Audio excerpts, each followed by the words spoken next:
गोविंद गोपाला भज गिरिधर गोविंद गोपाला भजो मुरली मनोहर नंद लाला भजो मुरली मनोहर नंद लाला भजो गिरिधर गोविंद गोपाला भजो गिरिधर गोविंद गोपाला भजो मुरली मनोहर नंद लाला भजो मुरली मनोहर नंद लाला भजो गिरिधर गोविंद गोपाला भजो गिरिधर गोविंद गोपाला बोलिए वृंदावन बिहारी लाल की जय। जय जय श्री राधे जय जय श्री राधे। सभी भक्तों से निवेदन, बहुत एकाग्रचित्त होकर सत्संग के प्रत्येक शब्द को पूरी एकाग्रता के साथ हृदयंगम करने का प्रयत्न कीजिए। कल आपके साथ काफ़ी गूढ़ चर्चा चली, एक सपना जिसे आप हम सब अनुभव करते हैं। अनुभव क्या मतलब? सब कहते हैं कि सपने झूठे होते हैं और एक दिन का सपना सब सच्चा मानते हैं। राजकुमार जी आवाज बंद कर लीजिए, ध्यान से सुनिएगा। एक दिन का सपना, एक रात का सपना, और हम अपने लक्ष्य से क्यों भटक रहे हैं? क्योंकि हम जो आंखों से देख रहे हैं वो सत्य मान रहे हैं। कभी विचार नहीं करते कि आंखों से देखा हुआ, कानों से सुना हुआ, इनको मानने वाला मन है और मन माया का बेटा है। अभी हम लोगों का मन दिव्य तो हुआ नहीं है, हमें आत्मज्ञान नहीं हुआ है। इसका मतलब जितने भी कार्य आप बिना आत्मज्ञान के कर रहे हैं, सबका रिजल्ट सिर्फ मन की तसल्ली है। हम मंदिर गए, भगवान के दर्शन किए, हम कह देते हैं हमारी आत्मा तृप्त हो गई। आज तो आत्मा जिस दिन तृप्त हो जाएगी उस दिन कुछ करने के लिए बचेगा नहीं। आपका मन तृप्त होता है और मन माया का बेटा है। एक शब्द सब जने अपने हृदय में खोद खोद कर नोट कर लें, हम सबका बिगड़ा हुआ और कुछ नहीं, मन बिगड़ा हुआ है। आप नहीं बिगड़े हुए, आप तो आत्मा है। कल भी हमने आपसे निवेदन किया था, आत्मा शुद्ध है, वो किसी से मोह नहीं करती, किसी से मोहब्बत नहीं करती, वो माया में, ममता में फंसकर अशुद्ध होने वाली नहीं है। भगवान श्री कृष्ण ने गीता में कहा, नैनम छिंदन्ति शस्त्राणि नैनम दहेति पावका। तो किसके लिए कहा? शरीर तो जल जाता है, शरीर तो मर जाता है, ये आत्मा के लिए कहा। इसलिए आत्मा को शुद्ध नहीं करना। बहुत से लोग गलत प्रश्न क्रिएट करते हैं। हमारी अरे आत्मज्ञान होना चाहिए, मन शुद्ध होना चाहिए। हम सबका बिगड़ा हुआ मन है। मैं आप लोगों से रोज निवेदन करता हूं कि प्रश्न करोगे तो मालूम तो पड़ेगा कि आपके मन में क्या चल रहा है। अपनी तरफ से जो मुझे सही लगता है, जचता है, हम सब में जो कमी मुझे नजर आती है वो मैं बता रहा हूं। रात का सपना सूक्ष्म होता है, जागृत में स्थूल होता है। इसलिए सूक्ष्म दशा में जागृत की स्मृति नहीं होती, और जागृत दशा, स्वप्न दशा, ये सब तीनों माया की दशाएं हैं। इसमें आप लोग जगे हुए हैं, हम सब जगे हुए हैं। सच सोच के देखना, क्या हम अपने को आत्मा माने हुए हैं कि शरीर माने हुए हैं? बस इतना सा तो सबको ज्ञान है आत्मा, मानते शरीर हैं।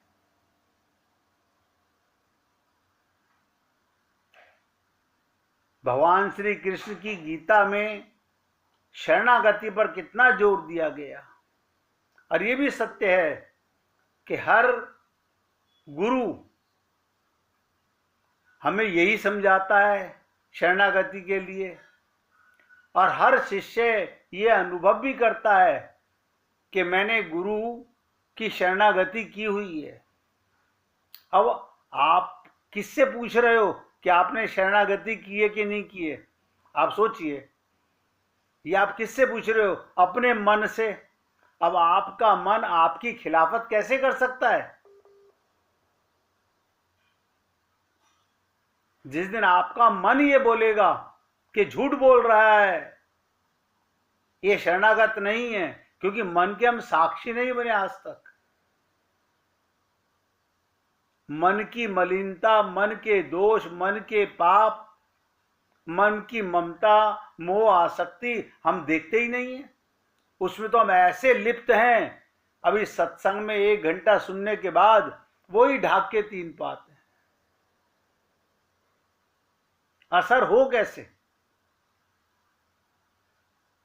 हमने आपसे कहा इस जागृत अवस्था की मैया, बाप, पति, पत्नी, बेटे, ये सब जैसे सपना झूठा, शरीर छूटने के बाद ये भी सब झूठा है। उनमें आत्मा सत्य है। माता में आत्मा थी, परमात्मा थे, ये सत्य है। सब में परमात्मा है, ये सत्य है। लेकिन जो चीज हमें समझनी चाहिए, हम जो नहीं मान रहे कि हमारा मन बिगड़ा हुआ है,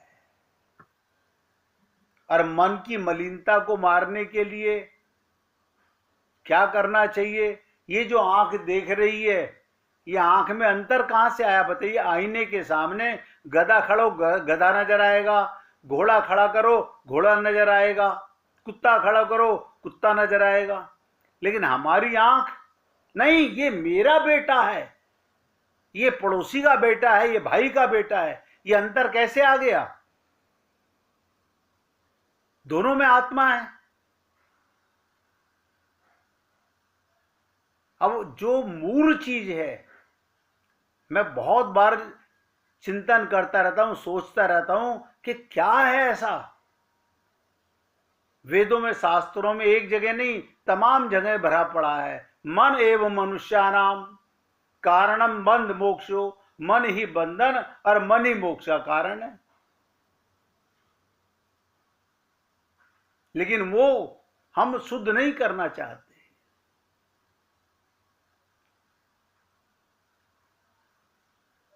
और वो कब होगा? जब आत्मज्ञान होगा। और आत्मज्ञान कब होगा?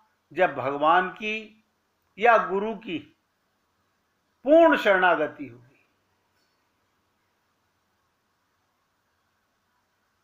और पूर्ण शरणागति में करना क्या होता है? केवल मन और बुद्धि में इनका सरेंडर करना होता है। ये अशुद्ध हैं, इनका शुद्धिकरण होना चाहिए, वो हम नहीं करते। हम प्रयागराज में नहा रहे हैं,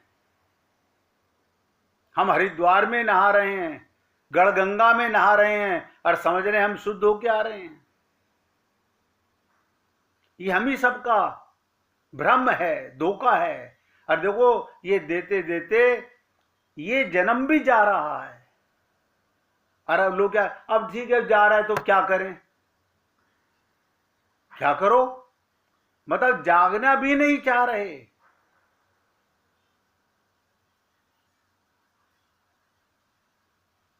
हे पुण्य आत्माओं, जागृत स्वप्न दोनों सुषुप्ति में कहां चले जाते हैं? आप मुझे बताइए। ये दिन का बेटा, दिन की पत्नी, दिन का शरीर, दिन का धन, दिन का मकान जब गहरी नींद में होते हो तो कहां चले जाते हैं? जागते ही फिर पैदा हो जाते हैं। जागृत में तो सुषुप्ति और स्वप्न के स्मरण भी होते हैं। जागते हुए आपको पता है कि सुषुप्ति अवस्था, गहरी नींद में मैं भूल जाता हूं और स्वप्न झूठा होता है, स्मरण होते हैं आपको। परंतु स्वप्न में और सुषुप्ति में तो जागृत के स्मरण भी नहीं होते। कोई सपना देखते हुए जानता है मैं कौन हूं? उसमें तो जो सपना देख रहे हो वो मानते हो। इसी को समझने का प्रयत्न कीजिएगा। जो हम सपना देखते हैं उस समय कोई, अब मान लीजिए कोई स्त्री पुरुष का सपना देख रही है, वो उस अपने को स्त्री मानेगी? अब सपना तो देख रही है पुरुष का। अब आप और हम लोग जैसे इस समय स्त्री हैं या पुरुष हैं आत्मा, मानते स्त्री पुरुष है अपने आप को। तो ये सपना नहीं तो क्या है? अष्टावक्र गीता के अंदर खुल के यही बात कही गई है कि दिन का सपना भी सपना है, रात का सपना भी सपना है, लेकिन दिन के सपने को कोई नहीं मानता।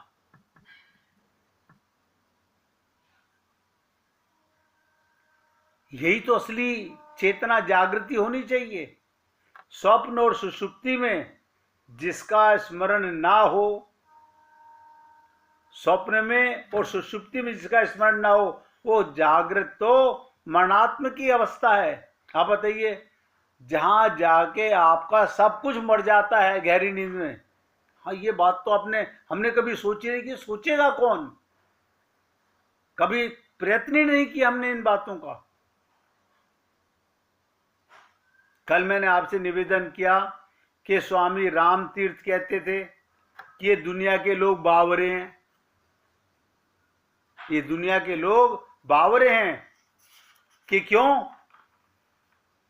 सबकी रोज 3 अवस्थाएं होती हैं। आप और हम सब लोग 3 अवस्था में रहते हैं, या तो जागे हुए हैं, या स्वप्न देख रहे हैं, या स्वप्न गहरी नींद में पड़े हुए हैं। पर ये जागृत के आधार पर, ध्यान दो, ये पॉइंट मूल है इसलिए दोबारा रिपीट कर रहा हूं। जागृत के आधार पर, यानी अपनी भूल के आधार पर ममता मोह बनाते हैं।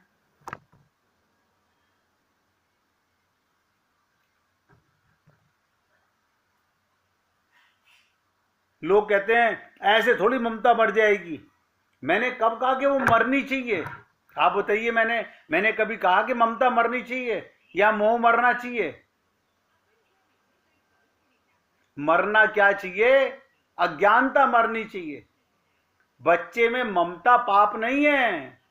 बच्चे में ममता आप ये मान के नहीं करते, आप ये मान के करते हो मेरा बच्चा, ये अपनेपन का दोष है। उसमें आत्मा देख के ममता नहीं करते, परमात्मा का अंश देख के ममता नहीं करते।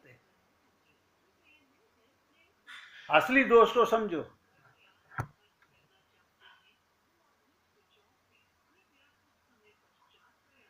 और बार बार आपसे निवेदन कर रहा हूं, राम तीर्थ यही कह रहे हैं कि दुनिया के लोग बावरे हैं, सबकी रोज 3 अवस्थाएं होती हैं। सब देखो कमाल है।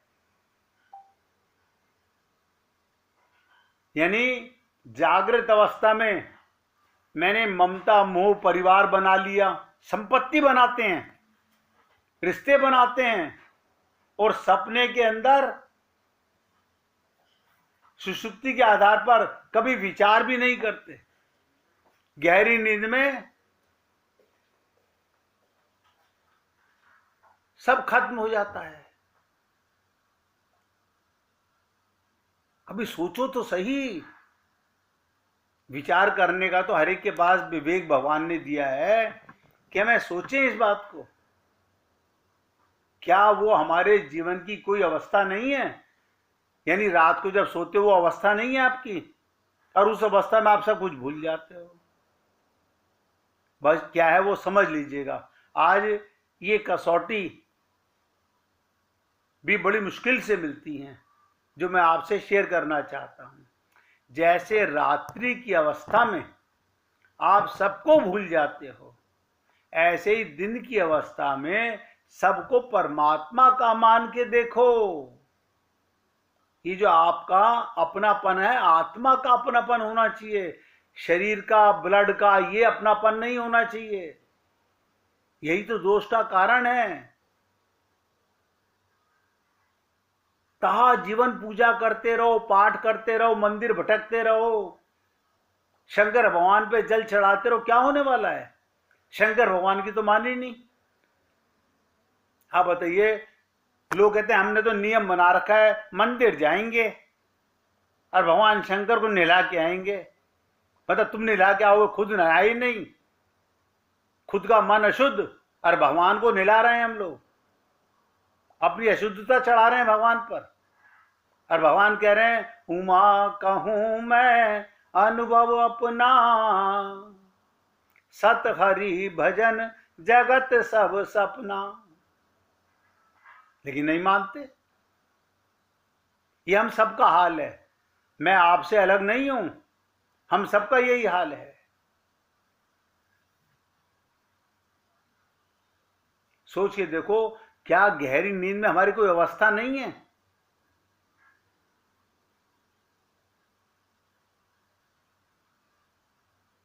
जैसे इसके आधार पर विचार करते हो, वैसे उसके आधार पर विचार करो। जैसे दिन में जागते हुए विचार करते हो, मेरा मकान, मेरे बच्चे, मेरा परिवार, ऐसे सोचो कि रात की अवस्था में क्या विचार होता है। कहां चले जाते हैं बच्चे, कहां चला जाता है मकान? 6-8 घंटे आप गहरी नींद में जब सोते हो तो कहां रहता है ये सब?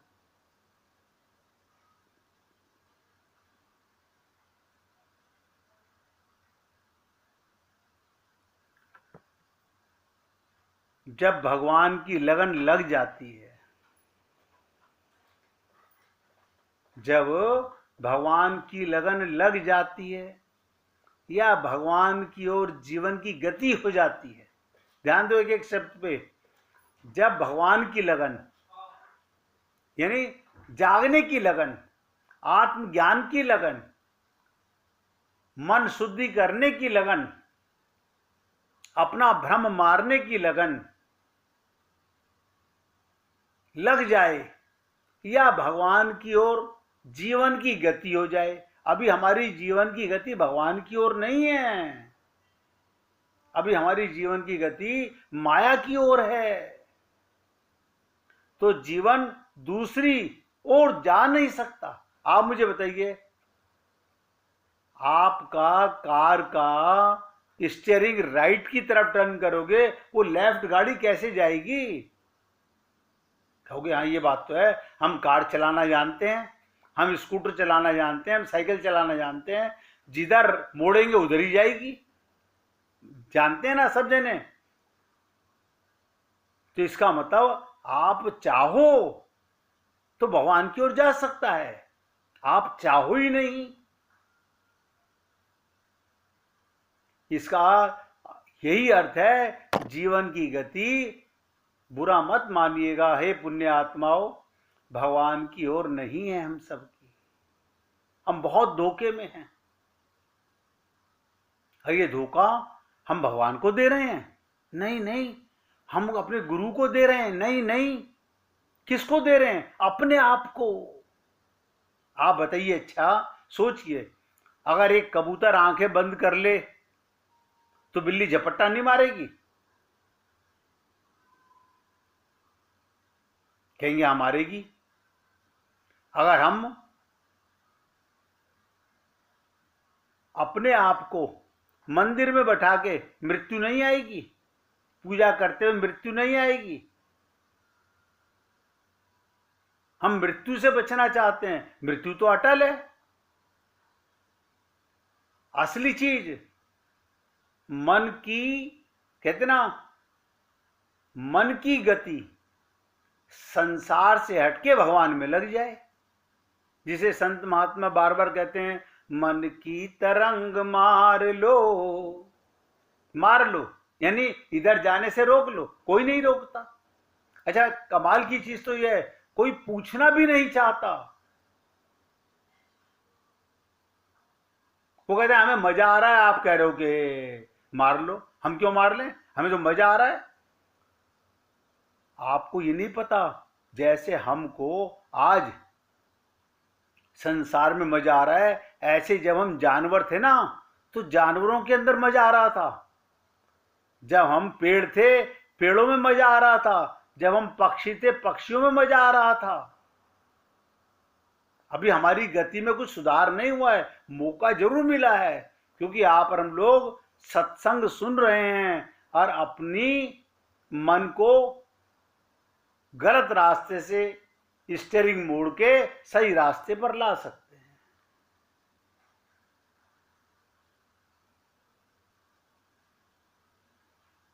एक बूढ़े महात्मा जंगल में रहते थे।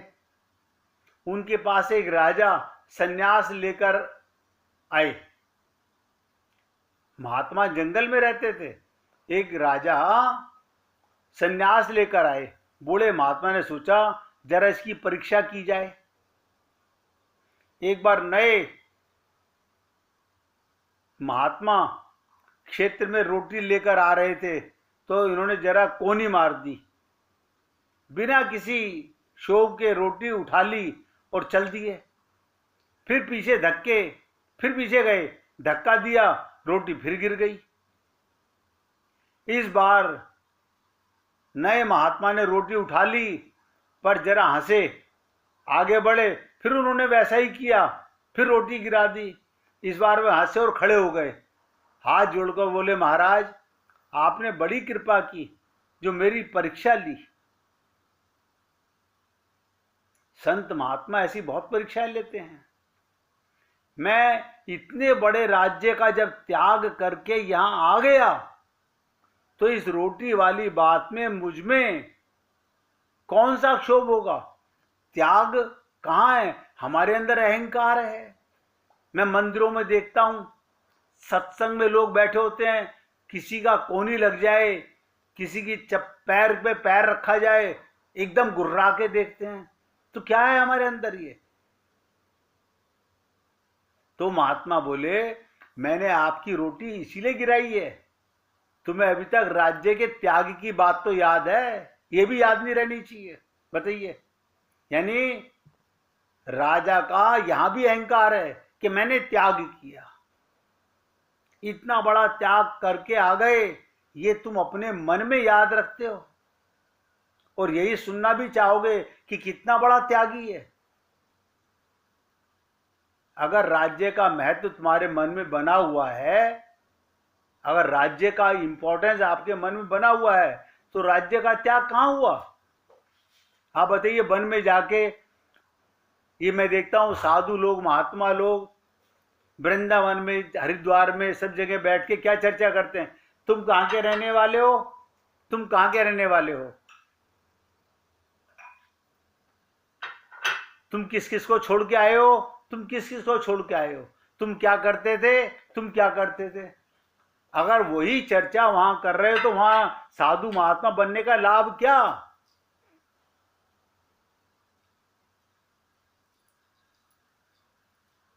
तो महात्मा ने कहा, राजन, राज्य का महत्व तुम्हारे मन में बना हुआ है, तो राज्य का त्याग कहाँ हुआ? इस त्याग का भी त्याग कर दो तब ठीक है। इस त्याग का भी त्याग कर दो, अपनापन का त्याग करो। अभी तो हम लोग अपने को त्यागी मानते हैं ना, ये त्याग का भी त्याग करना पड़ेगा। अज्ञानता को पूरी तरह पहुंच दो, तब शरणागति होती है। 1 मिनट कीर्तन करके फिर आगे चर्चा करेंगे। राधे राधे गोविंदा।